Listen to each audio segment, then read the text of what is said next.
Bismillahirrahmanirrahim. Elhamdülillah ve salatu ve selamu ala Resulillah amma ba'd. Assalamu alaikum ve rahmetullahi ve berekatuhu. Hürmetli ustazlar ve kırandaşlar, bugünkü dersimiz Büyük Söygü 6. bölüm.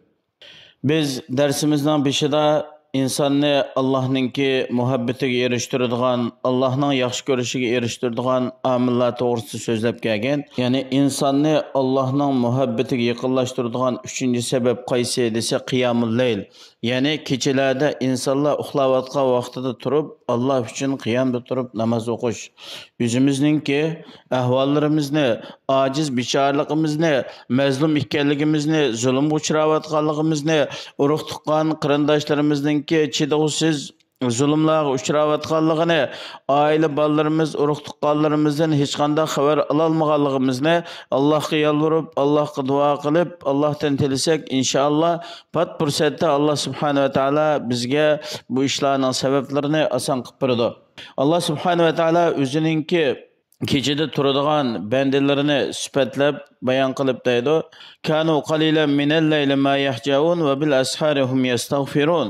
Ular kechalarini az uxlaydi, o'zining to'shaklarida az yotibdi. Bular sahar vaqtlarida tong yorishning oldida Allohdan gunohlarining mag'firat bo'lishini tilab istig'for etdi. Yana Allah subhanahu wa ta'ala aytadi: "Tatajafa junubuhum 'anil madaji'i yad'una rabbahum khawfan wa tama'a wa mimma razaqnahum yunfiqun."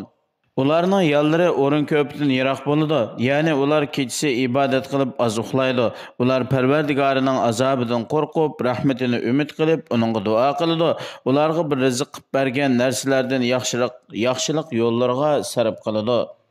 Allah subhanahu wa ta'ala ahli kitoblardan bo'lgan mu'minlarning ahvolini sifatlab, Qur'oni Karimda, ya'ni Ali Imron surasida shunday aytadi: "Laysu sawa'un min ahlil kitabi ummatun qa'imatun yatluna ayatillahi ana al-layli va hum yasjudun."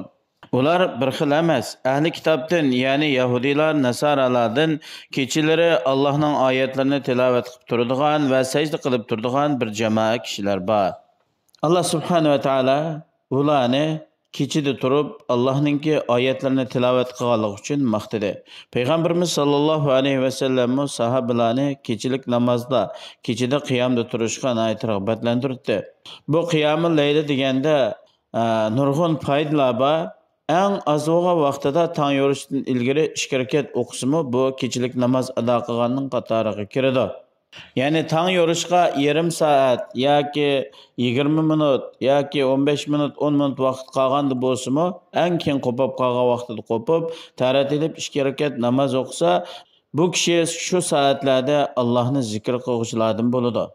Abu Hurayra radhiyallohu anhudan bayon qilingan sahih hadisda Buxoriy Muslim rivoyat qilgan Payg'ambarimiz sollallohu alayhi vasallam shunday deydi: Robbimiz tabaraka va taala har kechasi, kechining oxirgi 3dan 1 qolgan vaqtida dunyoning osmoniga tushadi. Mendan bir narsa so'radiganlar bo'lsa, so'rg'inni beraman. Mendan mag'firat talab qiladigan kishilar bo'lsa, mag'firat talab qilaman. Menga o'zining hojatlarini tilab duo qiladigan kishilar bo'lsa, duosini ijobat qilaman deydi. Yani Allah subhanahu wa ta'ala'nınki dünyanın asmaniga tushishi o'zining kattaligi, ulug'ligiga loyiq ravishda, loyiq sifatda tushidi.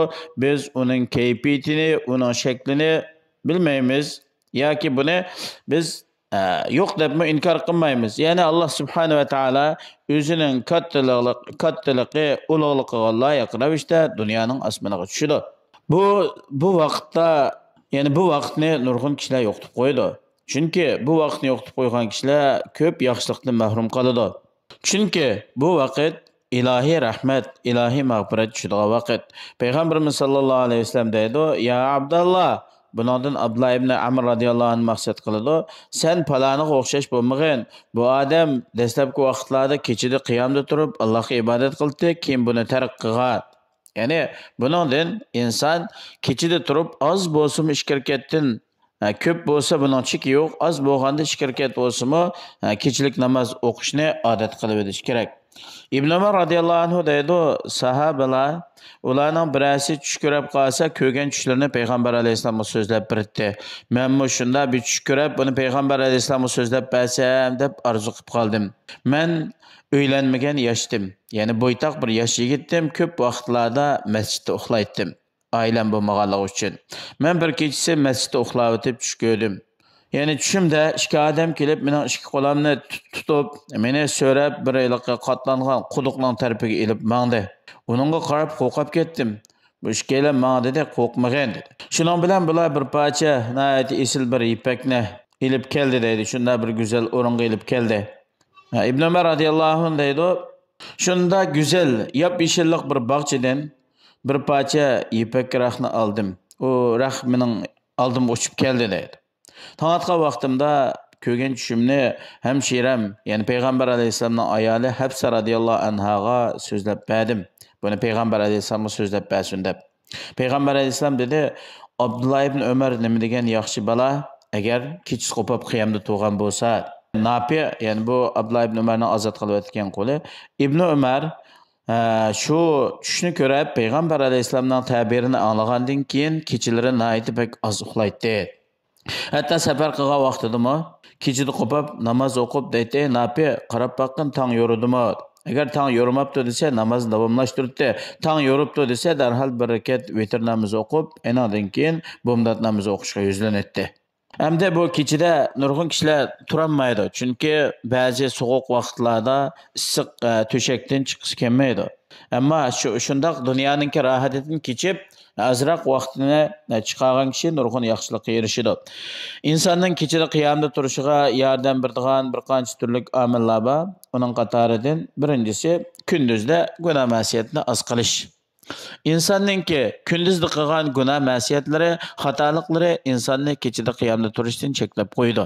Shunga inson imkon bor har qanday cho'ng bo'lsin, kichik bo'lsin xatolikdan yiroq bo'lish kerak. Bir adam Hasan al-Basriga shunday deydi, "Ya Abu Sa'id, men kechida turolmayman" degan vaqtida Kabening Robbi bo'lgan Alloh bilan qasam, sening kunduzda qilgan xatoliklaring seni kechida turishdan to'xtatib qo'yapti. Bu to'g'ri, ya'ni payg'ambarimiz sollallohu alayhi vasallam Ali ibn Abi Talib va Fatima radhiyallohu anhaga o'gitib qo'ygan bir duo va u bo'lsa-mu 33 qitim subhanalloh, 33 qitim alhamdulillah, 34 qitim ya'ni Allohu akbar deb bitish uxlashdan burun. Bumi insonni kechida qo'pashga yordam beradigan omillarning qatoridan.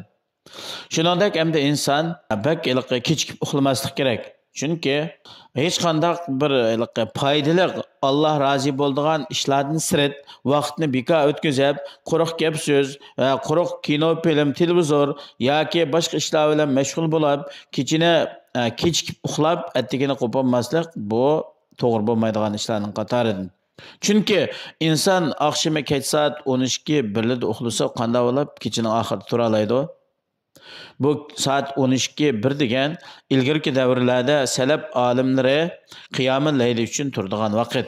Ya'ni xubdan o'qib uxlab, saat 9 da uxlasa, saat 1 da 4 soat rahat uxlab o'tib, enadan keyin qiyomul laylda turadigan vaqt.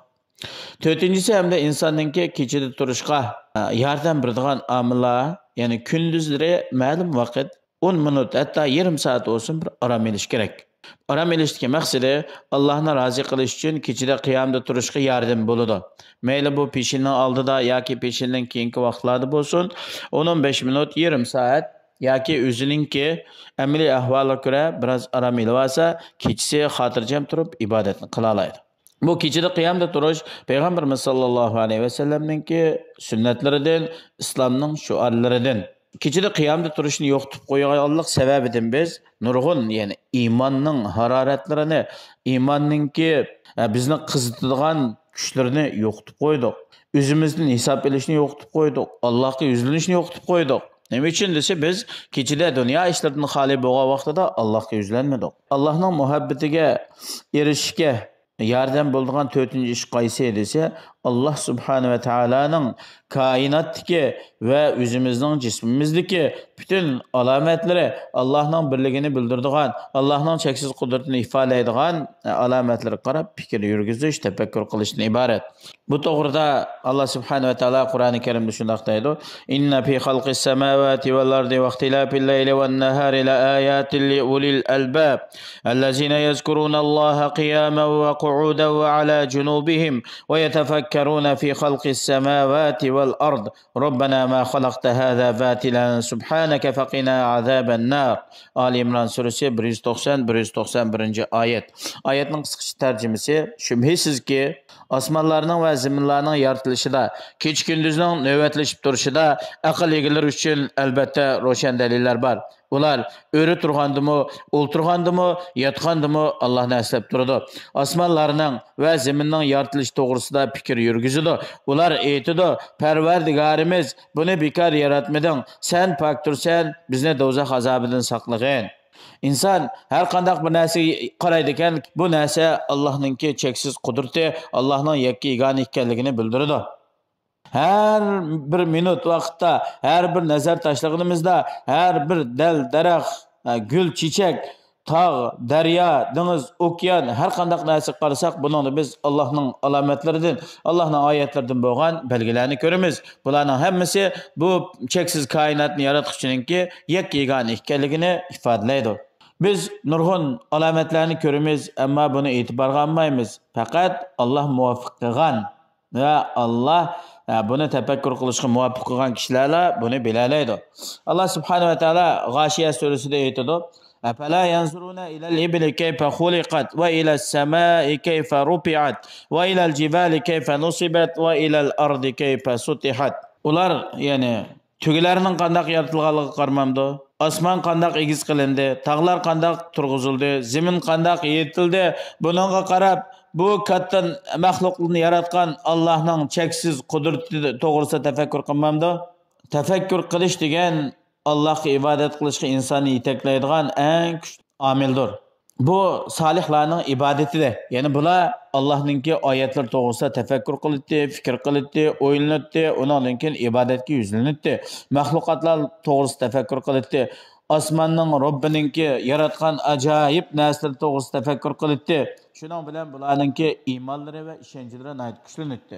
Havvaza kashki bizmi o'zimizning bütün safarlarimizni, masalan biz har qanday bir safarga chiqsak, ko'ngil ich o'rinlariga chiqsak, şu biz kögen tağ, deryalar, güzel manzillar, deniz, okeanlar, şularga qarab Allohning oyatlari to'g'risida bir tafakkur qilgan bo'lsak, har qanday bir daraxtni o'tgan vaqtidami, shunga qarab go'yoki u daraxtninki la ilaha illalloh, Allohdan boshqa ibodatga loyiq hech haq ma'bud yo'q deb shundoq so'zlayotgandek bir ko'rinish bizga ifodalanadi. Bu ya'ni Allohning koinotdagi mahluqotlar to'g'risida tafakkur qilish bo'lsa, Allah subhanahu ve Taala'ninki bizni yaxshi ko'rishiga, bizning Allohning muhabbatiga erishishimizga yordam beradigan eng cho'ng omillarning qatoridan. Shuning uchun biz har qanday bir katta narsani ko'rsak ve her qanday koinotdagi bir narsani ko'rsak, bu to'g'rida tafakkur qilib, undan keyin Alloh subhanahu va taolo bu narsalarni hargiz bekor yaratmadi. Bütün koinotdagi narsalarni insonlarning manfaati, xizmati uchun yaratdi. Bularning hammasi Allohning mahluqotlari, bizmi Allohning mahluqoti, bizning Robbimiz bo'lgan Alloh nihoyatda cheksiz kuch qudrat sahibi. Allah hammadan katta, hammadan ulug' deb o'zimizningki iymonimizni va Allohga bo'lgan ishonchimizni kuchlantirishimiz kerak. Alloh subhanahu va taolo har birimizga kuchli iymon va ishonch ato qilsin. Assalomu alaykum va rahmatullohi va barakatuh.